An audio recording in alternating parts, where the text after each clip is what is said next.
করলা ভাজি করব। করলা কেটেছি আর এর মধ্যে একটু আলু কুচি দিয়েছি, আলু দিয়ে করলা, আলু অল্প দিয়েছি, ভাজি করব।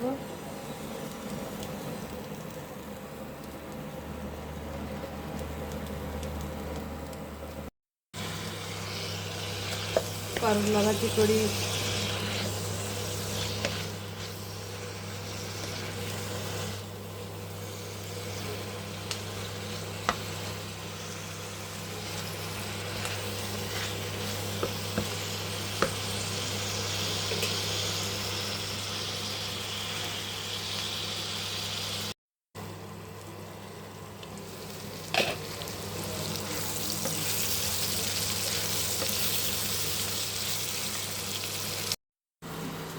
রান্না করি আর তরমুজ খাই।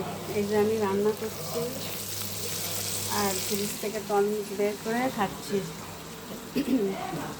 গরম লাগছে, রান্না করার সময় তরমুজ খেতে মজা লাগে, ঠান্ডা ফ্রিজে তরমুজ। আর এই যে আমি রান্না হয়নি, রান্না করছি। গরম, এখন আমার করলা ভাজি করা শেষ হলো। করলা ভাজি করলাম, তার পাশাপাশি গরমে তরমুজ খাচ্ছি। এখন রাখবো, সবাই ভালো থাকবেন, আল্লাহ হাফেজ।